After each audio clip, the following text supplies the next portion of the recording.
Now turn to Part 1.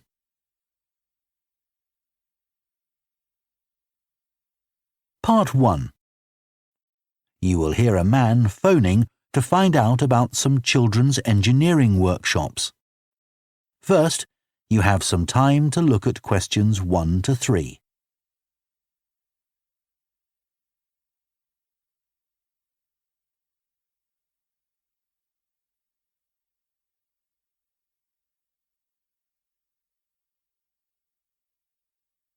Now listen carefully and answer questions 1 to 3.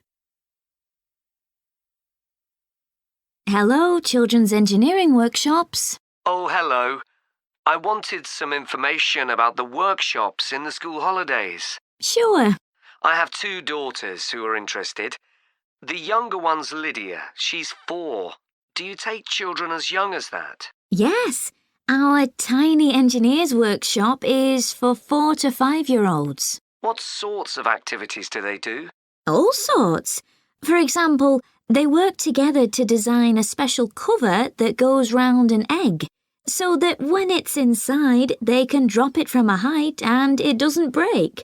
Well, sometimes it does break, but that's part of the fun. Right. And Lydia loves building things.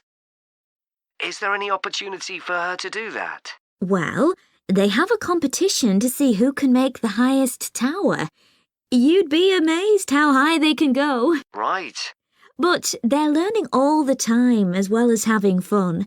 For example, one thing they do is to design and build a car that's attached to a balloon, and the force of the air in that actually powers the car and makes it move along. They go really fast too. OK, well, all this sounds perfect. Before you hear the rest of the conversation, you have some time to look at questions 4 to 10.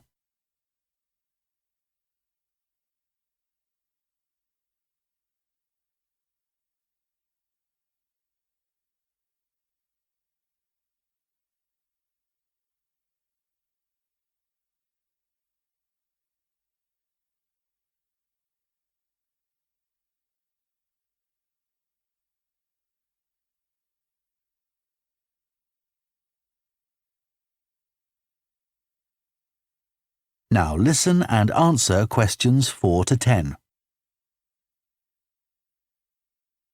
Now, Carly, that's my older daughter, has just had her 7th birthday. So presumably she'd be in a different group. Yes, she'd be in the Junior Engineers. That's for children from 6 to 8. And do they do the same sorts of activities? Some are the same, but a bit more advanced. So they work out how to build model vehicles, things like cars and trucks, but also how to construct animals using the same sorts of material and technique. And then they learn how they can program them and make them move. So they learn a bit of coding? They do. They pick it up really quickly.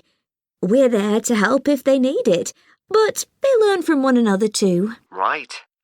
And do they have competitions too? Yes. With the Junior Engineers, it's to use recycled materials like card and wood to build a bridge. And the longest one gets a prize. That sounds fun. I wouldn't mind doing that myself. Then they have something a bit different, which is to think up an idea for a 5-minute movie and then film it, using special animation software. You'd be amazed what they come up with. And of course, that's something they can put on their phone and take home to show all their friends. Exactly. And then they also build a robot in the shape of a human, and they decorate it and program it so that it can move its arms and legs. Perfect. So is it the same price as the Tiny Engineers? It's just a bit more. £50 for the 5 weeks. And are the classes on a Monday too? They used to be, but we found it didn't give our staff enough time to clear up after the first workshop, so we moved them to Wednesdays.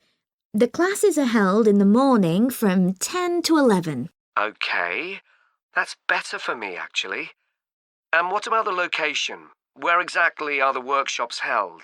They're in Building 10A. There's a big sign on the door. You can't miss it. And that's in Fradston Industrial Estate. Sorry? Fradston. That's F-R-A-D-S-T-O-N-E.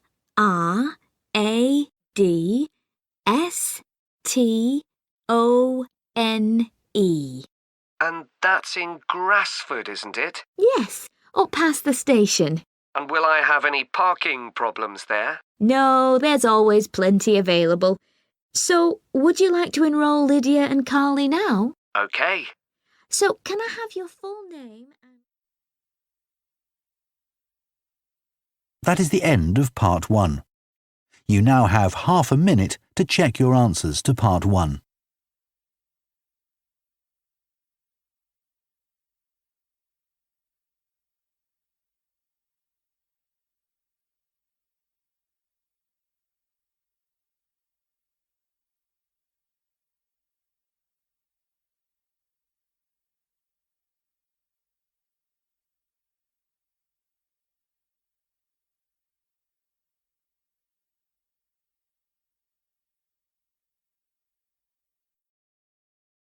Part 2.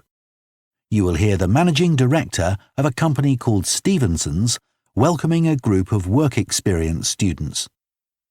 First, you have some time to look at questions 11 to 14.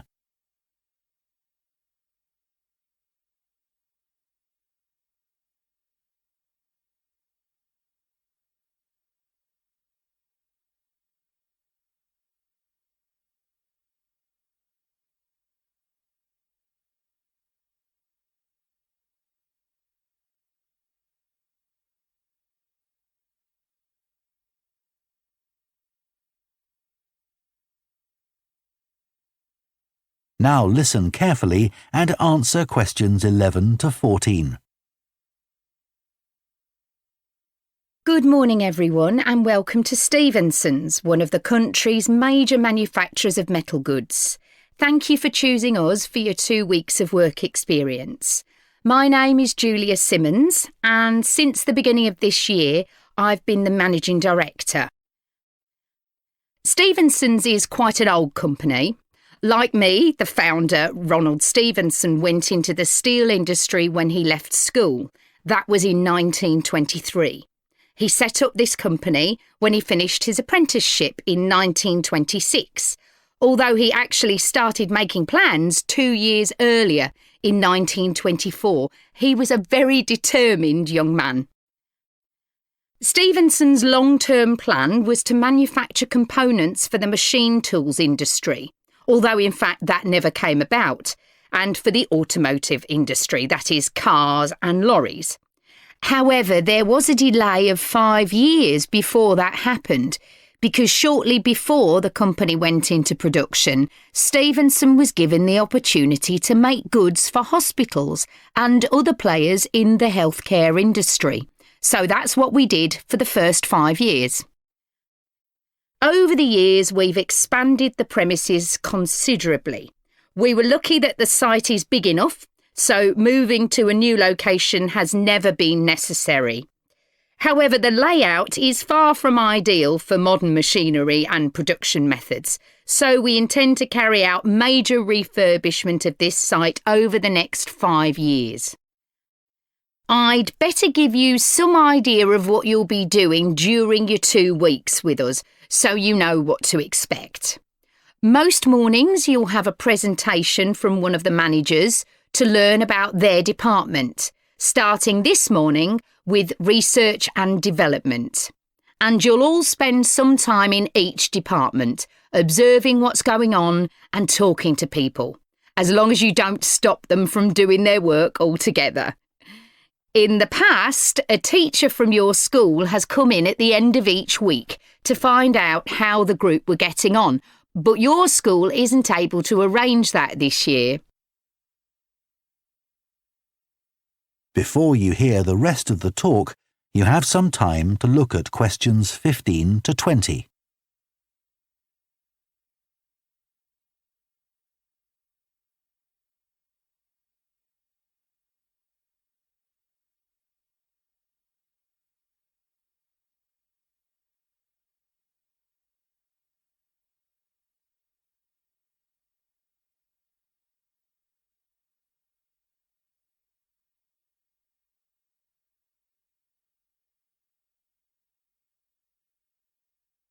Now listen and answer questions 15 to 20. OK, now I'll briefly help you to orientate yourselves around the site.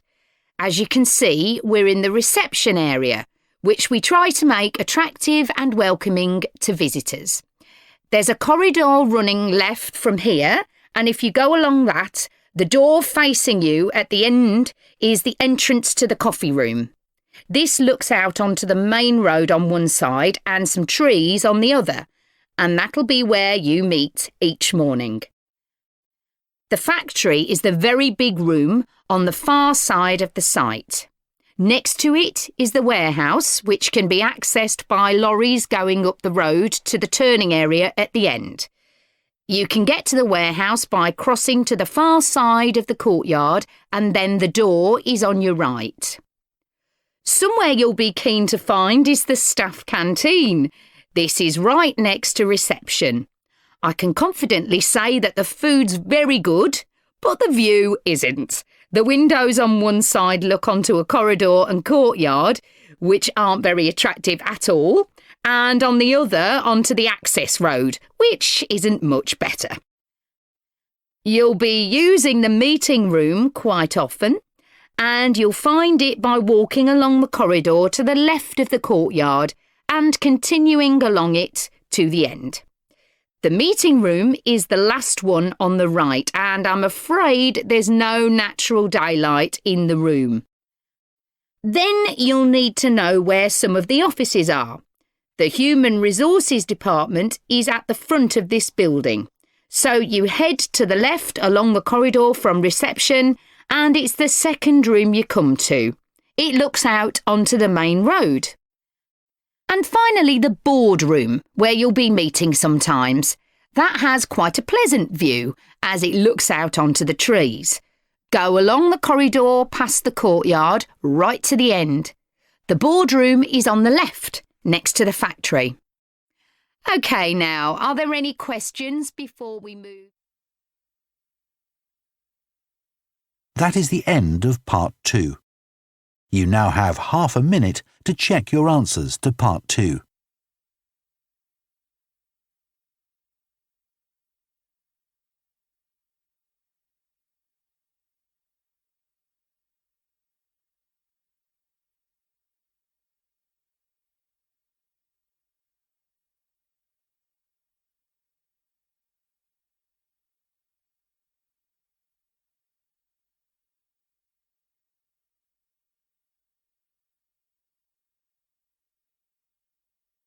Part 3.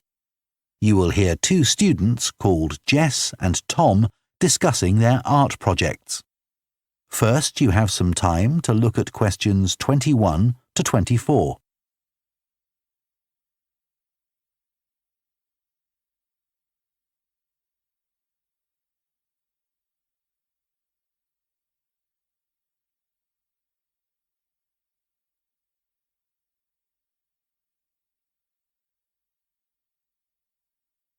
Now listen carefully and answer questions 21 to 24. How are you getting on with your art project, Tom? OK. They gave us the theme of birds to base our project on, and I'm not really all that interested in wildlife, but I'm starting to get into it. I've pretty well finished the introductory stage. So have I. When they gave us all those handouts with details of books and websites to look at, I was really put off. But the more I read, the more interested I got. Me too. I found I could research so many different aspects of birds in art. Colour, movement, texture. So I was looking forward to the bird park visit. What a letdown. It poured with rain and we hardly saw a single bird. Much less use than the trip to the Natural History Museum. Yeah. I liked all the stuff about evolution there. The workshop sessions with Dr. Fletcher were good too, especially the brainstorming sessions. I missed those because I was ill. I wish we could have seen the projects last year's students did. I suppose they want us to do our own thing, not copy. Have you drafted your proposal yet? Yes, but I haven't handed it in. I need to amend some parts. I've realised the notes from my research are almost all just descriptions. I haven't actually evaluated anything, so I'll have to fix that. Oh, I didn't know we had to do that. I'll have to look at that too. Did you do a timeline for the project? Yes, and a mind map. Yeah, so did I. I quite enjoyed that. But it was hard having to explain the basis for my decisions in my action plan. What? You know, give a rationale. I didn't realise we had to do that. OK, I can add it now. And I've done the video diary presentation and worked out what I want my outcome to be in the project. Someone told me it's best not to be too precise about your actual outcome at this stage, so you have more scope to explore your ideas later on. So I'm going to go back to my proposal to make it a bit more vague. Really? OK, I'll change that too then. Before you hear the rest of the discussion, you have some time to look at questions 25 to 30.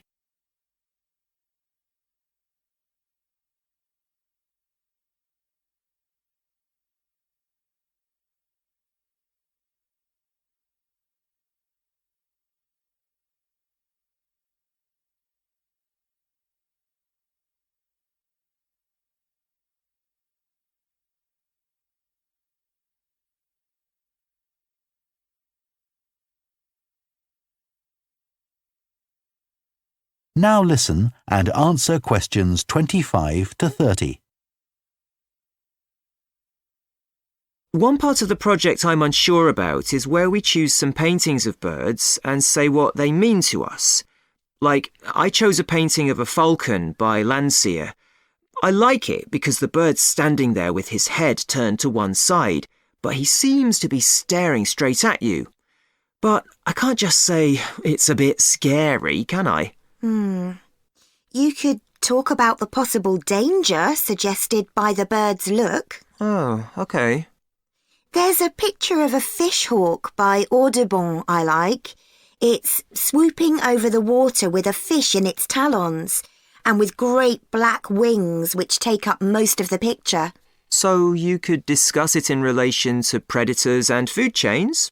Well, actually, I think I'll concentrate on the impression of rapid motion it gives. Right. Do you know that picture of a kingfisher by Van Gogh? It's perching on a reed growing near a stream. Yes, it's got these beautiful blue and red and black shades. I've actually chosen it because I saw a real kingfisher once when I was little. I was out walking with my grandfather and I've never forgotten it. Oh, so we can use a personal link? Sure. OK. There's a portrait called William Wells. I can't remember the artist, but it's a middle-aged man who's just shot a bird. And his expression and the way he's holding the bird in his hand suggests he's not sure about what he's done. To me, it's about how ambiguous people are in the way they exploit the natural world. Interesting. There's Gauguin's picture via a Matty. He did it in Tahiti. It's a woman with a white bird behind her that is eating a lizard. And what I'm interested in is what idea this bird refers to. Apparently, it's a reference to the never-ending cycle of existence. Wow. I chose a portrait of a little boy, Giovanni de' Medici. He's holding a tiny bird in one fist. I like the way he's holding it carefully so he doesn't hurt it. Oh, right. That is the end of Part 3. You now have half a minute to check your answers to Part 3.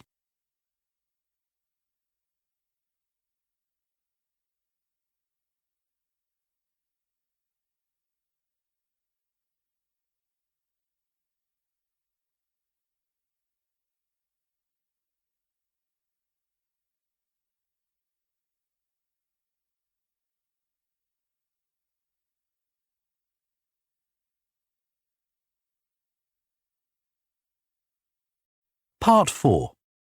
You will hear a professor of philosophy giving a talk on the ancient philosophy of Stoicism. First, you have some time to look at questions 31 to 40.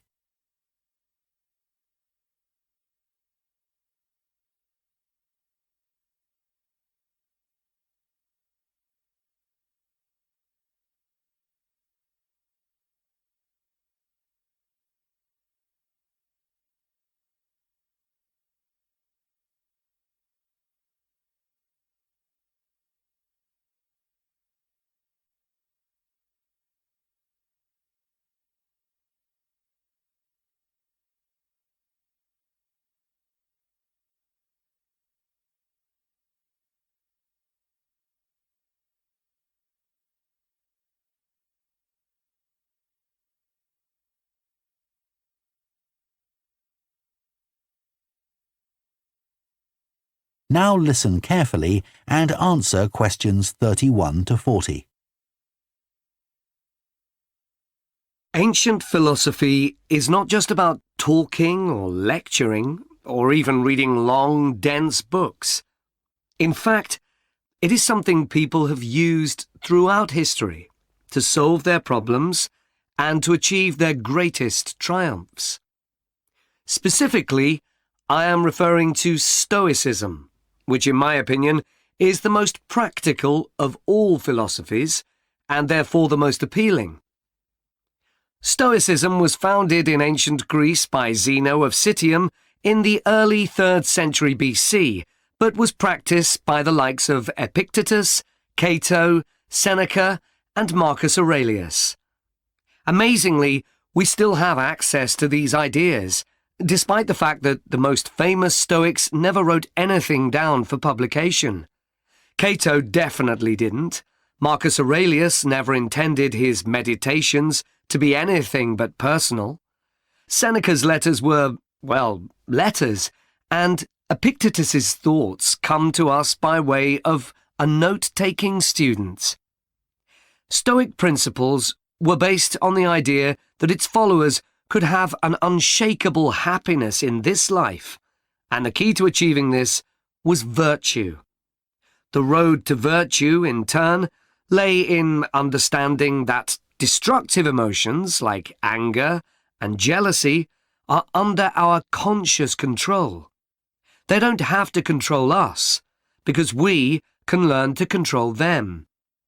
In the words of Epictetus, external events I cannot control, but the choices I make with regard to them I do control.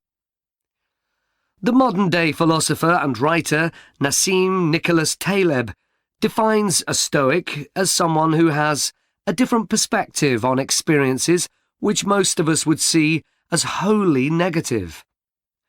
A Stoic transforms fear into caution, pain into transformation, mistakes into initiation, and desire into undertaking. Using this definition as a model, we can see that throughout the centuries, Stoicism has been practiced in more recent history by kings, presidents, artists, writers, and entrepreneurs.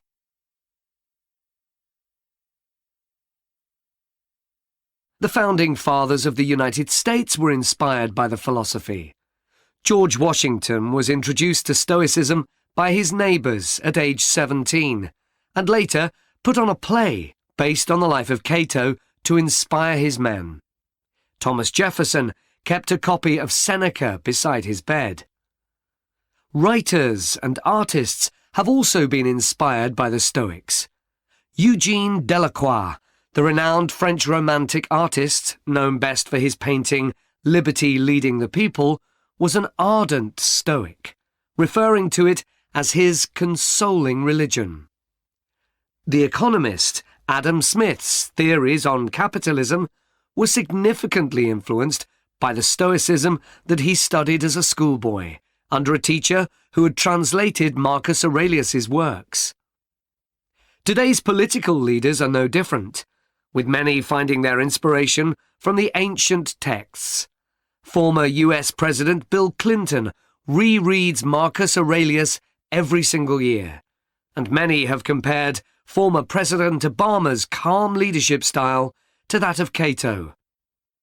Wen Jiabao, the former Prime Minister of China, claims that Meditations is one of 2 books he travels with, and that he has read it more than 100 times over the course of his life. Stoicism had a profound influence on Albert Ellis, who invented cognitive behavior therapy, which is used to help people manage their problems by changing the way that they think and behave. It's most commonly used to treat depression.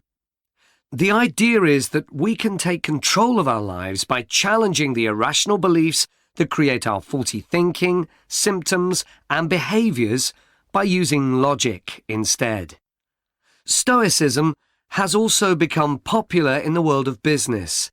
Stoic principles can build the resilience and state of mind required to overcome setbacks, because Stoics teach turning obstacles into opportunity, a lesson every business entrepreneur needs to learn.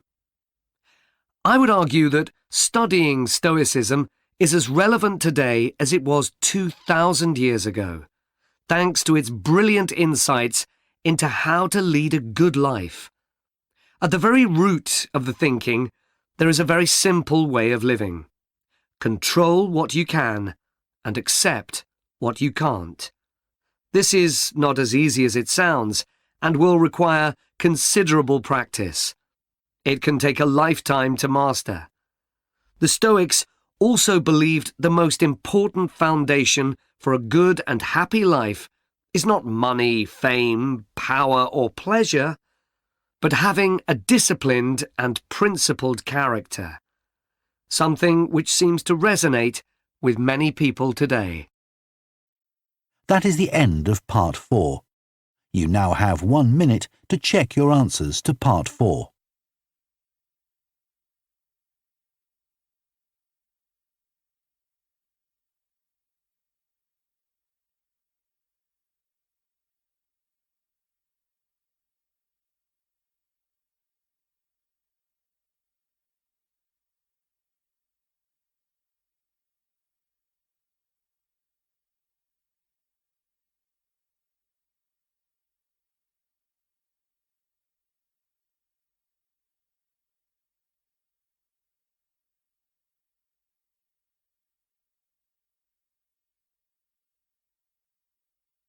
That is the end of the listening test.